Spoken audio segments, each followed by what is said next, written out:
Hello viewers, எல்லாருக்கும் வணக்கம். இந்த மாதிரி சாஃப்டான அடை எப்படி செய்கிறதுன்னு இந்த வீடியோவில் பார்க்கலாம். வாங்க வீடியோக்குள்ளே போகலாம். தேவையான பொருட்கள்: வெங்காயம் 1 கப்பு, ராகி மாவு 1 கப்பு, கம்பு மாவு 1/2 கப்பு, முருங்கைக்கீரை 1 கப்பு, உப்பு தேவையான அளவு,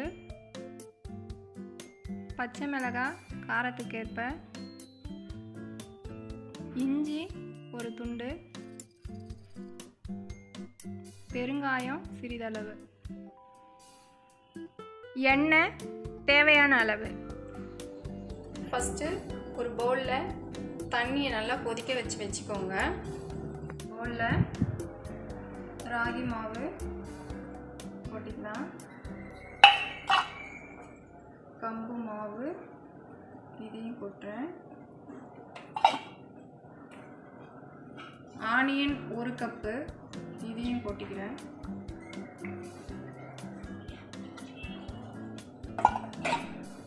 இஞ்சி,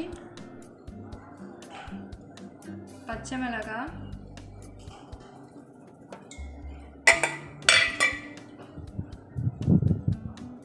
பெருங்காயம் கொஞ்சம் போட்டுக்கிறேன்,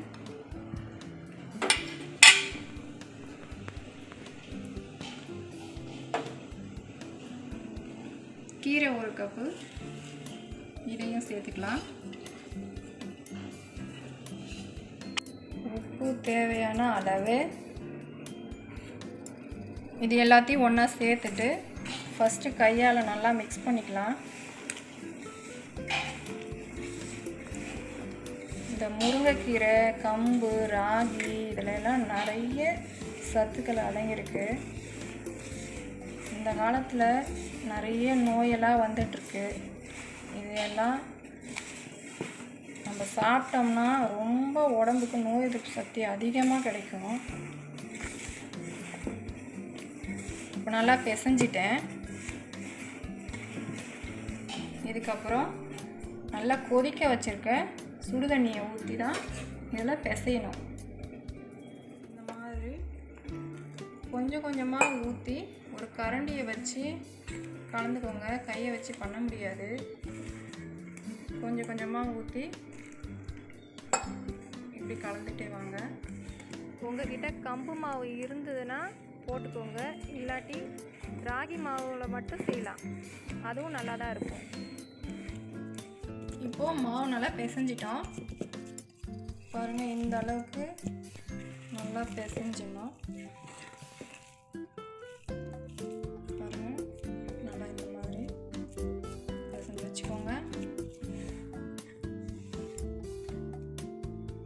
நான் இந்த மாதிரி உருண்டை எடுத்து வச்சுருக்கேன்.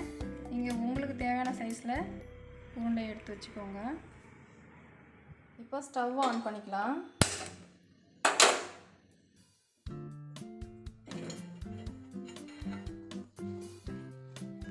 தோசைக்கல்லை எடுத்து வச்சுக்கலாம்.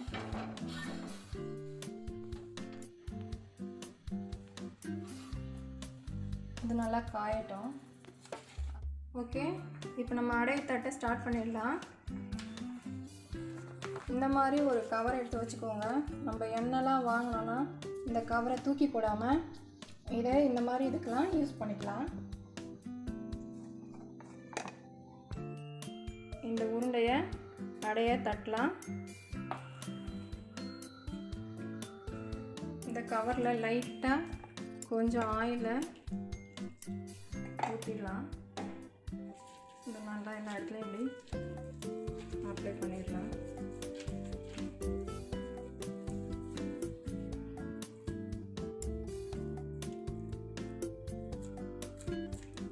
இதை இப்படி பொறுமையாக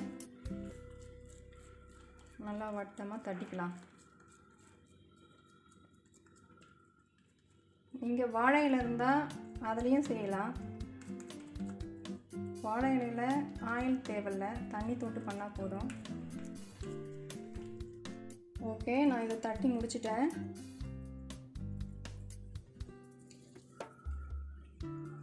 கையில் லைட்டாக எண்ணெய் அப்ளை பண்ணிக்கோங்க.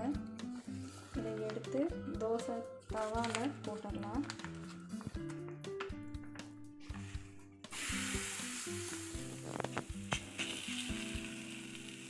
இதை போட்டுட்டு இப்போ எதுவும் ஆயில் ஊற்ற வேணாம். இதை எப்படியும் ஒரு மூடி போட்டு மூடி வச்சுருங்க.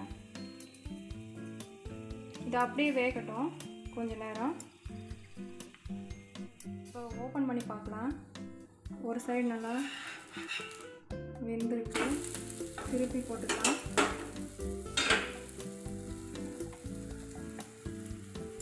இப்போ இதில் சுற்றி லைட்டாக கொஞ்சம் ஆயில் விட்டுக்கலாம். திருப்பியும் மூடி வச்சுருங்க. இந்த மாதிரி நீங்கள் மூடி வச்சு செய்யும்போது தான் அடை ரொம்ப இன்னும் சாஃப்டாக வரும். ஓகே, இது வெந்துச்சான்னு பார்க்கலாம். 2 பக்கமும் நல்லா வெந்துடுச்சு.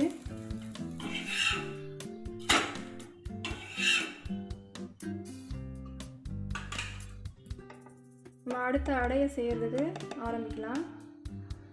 ஒரு 4 ட்ராப் ஆயில் விட்டுக்கலாம். அதே மாதிரி அப்ளை பண்ணிக்கலாம்.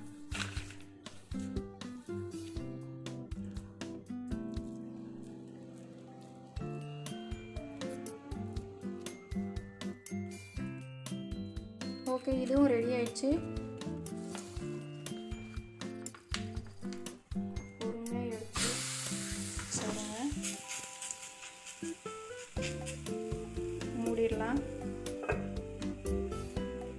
நீங்கள் வீட்லேயே கம்பு கேழ்வரகெல்லாம் வாங்கிட்டு வந்து நல்லா சுத்தம் பண்ணி மிஷினில் கொடுத்து அரைச்சி வச்சுக்கிட்டிங்கன்னா இந்த மாதிரி அடிக்கடி செஞ்சு கொடுக்கலாம்.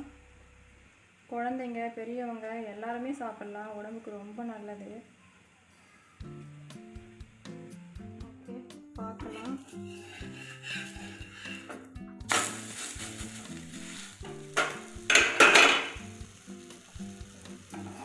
எண்ணெய் லைட்டாக ஊற்றிக்கலாம். திருப்பி மூடிடுங்க.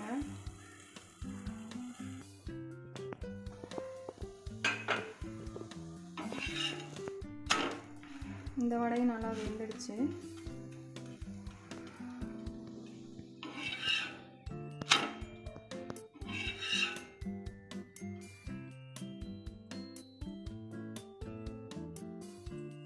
நான் சொன்ன மாதிரி எல்லாத்தையுமே ஃபாலோ பண்ணுங்கள்.